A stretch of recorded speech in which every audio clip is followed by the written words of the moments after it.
السلام عليكم، اهلا بيكم في قناتي. يا رب تكونوا بخير. النهارده ان شاء الله هعمل معاكم الفطير المشلتت الصح بالطريقه بقى سهله جدا جدا جدا. يعني مش هتتخيلي ان انت هتعمليه بالسرعه دي. ويعني معروف ان الفطير المشلتت صعب وبياخد وقت. لا، مش هياخد وقت خالص جدا. هتعمليه وهيبقى تحفه معاكي والنتيجه هتفرحك جدا ان شاء الله.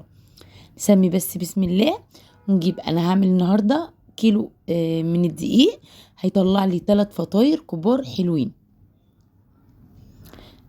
هستخدم بقى مع الكيلو الدقيق ده هحط معلقتين ونص من السكر. انا كنت بحط معلقتين بس السكر مش عارفه، حاسه ان مش بيحيق ليه او اتغير، مش فاهمه. فانا حطيت معلقتين ونص من السكر مع معلقه صغيره من الملح مع كوبايتين ونص من الميه. واقول لكم برضو احط قد ايه تاني ميه. هو عادة يعني بيختلف نوع الدقيق من نوع لنوع تاني. يعني انا استخدمت كوبايتين وتالت كوباية حطيت نصها والنص موجود. بصوا هتحتاجها كلها. يعني في انواع انا كنت بستخدم الكيلو الدقيق بحط له كوبايتين ونص ميه بس، يعني محتاجش اكتر من كوبايتين ونص. لا، الكيلو الدقيق ده هيحتاج معايا 3 كوبايات ونص من الميه. فشوفوا الفرق قد ايه. فعشان كده بقول لكم ما تلتزموش قوي بالميه اللي انا بحطها. يعني انت هتحطي كل المكونات والميه ده بقى حسب العجن في ايديك. وبرده ما تنزليش ميتك مره واحده. حطي اساسي كوبايتين وبعد كده بتنزلي بقى تدريجي، علشان ما تحطيش وتلاقي الميه ايه كترت منك فهتعوزي دي تاني فتبقى شغلانه يعني. هقعد بقى ادعكها كويس جدا. بعد ما دعكتها كويس جدا هحطها بقى على البلانش كده بقى عشان ايه اخد حريتي فيها. فعملت بقى زي زمان كده كنا بناخد واحنا صغيرين، باخد حتة عجينة صغيرة كده وبتمسحي بقى الطبلية او الترابيزة اللي انت ايه بتعملي فيها. فخدت حتة صغيرة كده مسحت البلانشة بتاعتي. ورحت بقى حاطة رشة من الدقيق بسيطة كده وافردها عليها كده. هقعد بقى ادعكها كويس جدا علشان عجينة الفطير لازم ندعكها كويس جدا علشان تبقى فيها عرق كده وتبقى كويسة معاكي. حسيت بقى ان هي ناشفة في ايديا شوية فرحت جايبة بقى طبق فيه حبة مية صغيرين وبظهر ايديا كده ابله واروح ايه فردة العجينة بتاعتي. يا ريت لو لسه متابعاني ومستنية بقى الفطير الخطير ما تنسينيش في اللايك والاشتراك. بجد الطريقة سهلة جدا. الفطير هيبقى معاكي مورق وتحفة بس تلتزمي بحبة خطوات كده يعني مهمة بتفرق في الفطير جدا. اول حاجة زي ما قلتلك لازم نعجنها كويس جدا. تعجنيها كده وتبقى كويس. واهم حاجة تاني نريحها. عجنتها كويس جدا. هروح بقى مغطياها كده عشان وشها ما ينشفش معايا. وهسيبها بقى حوالي نص ساعة ساعة زي ما انت عايزة. بس بعد نص ساعة تقدري تشتغلي فيها. معايا بقى الزبدة. الزبدة دي ده اختياري معاكي. انا معايا هنا زبدة فر. قسمتها كده عشان معيش ميزان دلوقتي. فقسمتها نصين وبعد كده رحت واخدة الربع بتاعها. يعني ده ربع كيلو هستخدم ربع كيلو بس.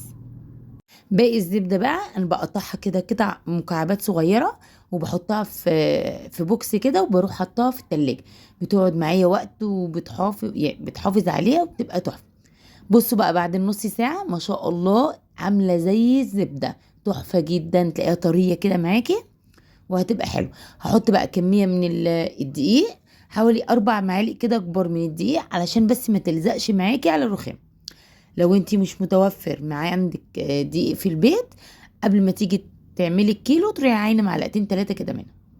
ويفضل ان انتي تجيبي ربع كيلو ولا حاجه يبقى جنبيكي تستخدميه في الحاجات اللي زي دي. هفردها بقى كويس جدا.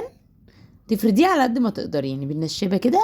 هتاخد وتدي معاكي يعني تلاقي كشت شويه تفرديها تاني. انا بحاول بس اتاكد ان هي من تحت مش لازقه في قلب الرخامه. شايفين عملتها مرة واحدة. مش بقى يعني ايه مش هتحتاجي ان انتي تفرديها فطيرة فطيرة او تكوريها. لا، الطريقة دي سهلة. وعملت كمان في القناة عندي هنا كذا كذا طريقة، يعني كذا طريقة والطرق كلها بجد تحفة ما شاء الله. النتيجة في الاخر هتلاقيها تحفة.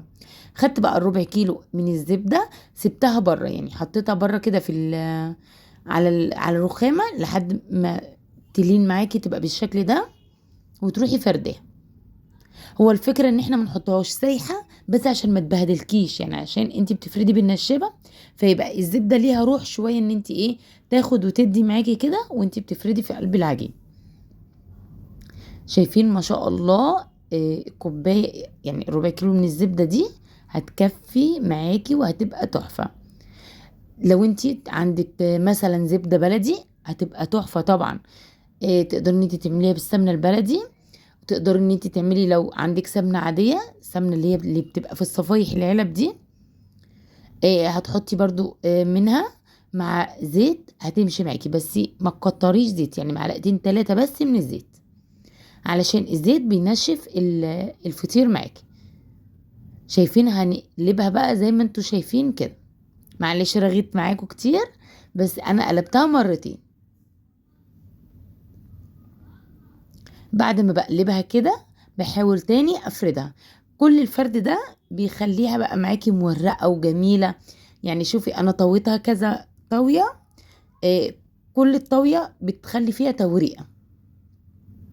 بالراحة كده بقى بقلب النشابة تفرديها. بصوا بتأكد بس ان هي ما لزقتش من تحت. حتى لو لزقت، يعني فرضا بقى طب لزقت معاكي، لا مفيش مشكلة خلاص، هتعمليها بالراحة وتلفيها بالراحة خالص. هفردها بقى هنا كده المرة التانية. هحاول ان انا افردها على قد ما اقدر، لان كل الفردة بتخليها مورقة وجميلة. بعد ما فردتها كده انا معايا بقى كمية الزبدة. معايا بحط كده يعني معلقتين 3 بفردها كده على العجينة كلها، علشان ابقى ضامنة ان كل طوية منها بتبقى شاربة من الزبدة معايا. شايفين ما شاء الله تحفة جدا. هنروح بقى في الخطوة دي نروح بقى لفينها رول كده بالراحة. شايفين هنلفها رول كده. انا عشان حاطه كميه دي كويسه، فما شاء الله ما لزقتش من تحت خالص. شايفين ما لزقتش خالص. فرضا بقى لزقت خلاص، بتعاملي بس معاها بالراحه كده، تحاولي بس ما تقطعش منك. باجي بقى من الاخر كده بنقفلها قفله كويسه، واروح قلبها كده وهقطعها بقى زي ما انا عايزه. تقدري ان انت تخليهم فطيرتين كبار هتقطعيهم على 2، تقدري ان انت تخليهم 3 وسط كده حلوين، هيبقوا حلوين قوي. انا بصراحة بعملها 3 علشان تبقى على قد الصواني مع اللي عندي. انا بستخدم اللي هي الصواني البسبوسة اللي هي بيبقى سيفها صغير، دي بتبقى ممتازة جدا. بسيبها كده وبغطيها حوالي برضو ما يقلش عن ربع ساعة او نص ساعة. اللي لما بسيبها تركن كده شوية بصراحة بتريح وبتبقى ممتازة جدا.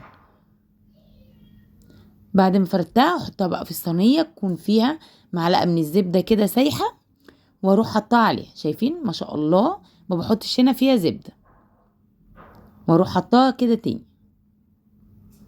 دي بقى برضو بفردها. بصوا بفردها كويس جدا بالنشابة.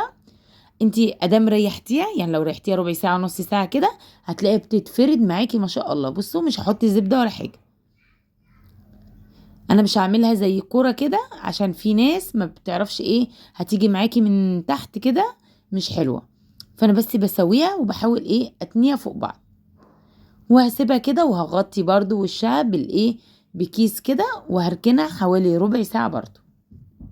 كل ما بتريحي العجين او الفطير هيجي معاكي ممتاز.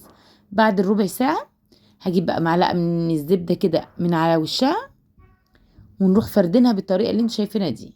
اهم حاجة بقى شطارتك ان ما يبقاش لا رفيع قوي ولا يبقى تخين قوي، لان في الحالتين هيطلع معاكي مش كويس. نخليه وسط كده هيطلع معاكي تحفة ما شاء الله. علشان لو خففتيه قوي هتلاقيها نشفت معاكي، يعني هتنشف معاكي. شايفين احط بقى عملت كده ال3، ارش عليهم زبدة من فوق، وهدخلهم الفرن. لازم يبقى حامي جدا. هدخلهم على فرن سخن. بمجرد ما يصفر من تحت يبقى لونه ذهبي من تحت كده، اشغل عليه الشواية، هطلعه من الفرن، نغطيه كده بصينية من فوقيه على طول او غطا. هيبقى حكاية معاكي تحفة ما شاء الله بجد. اتمنى ان انتوا تجربوه، هيعجبكم جدا ان شاء الله. وانتظروني في فيديو جديد ان شاء الله على القناة، هنزل لكم كل جديد ان شاء الله.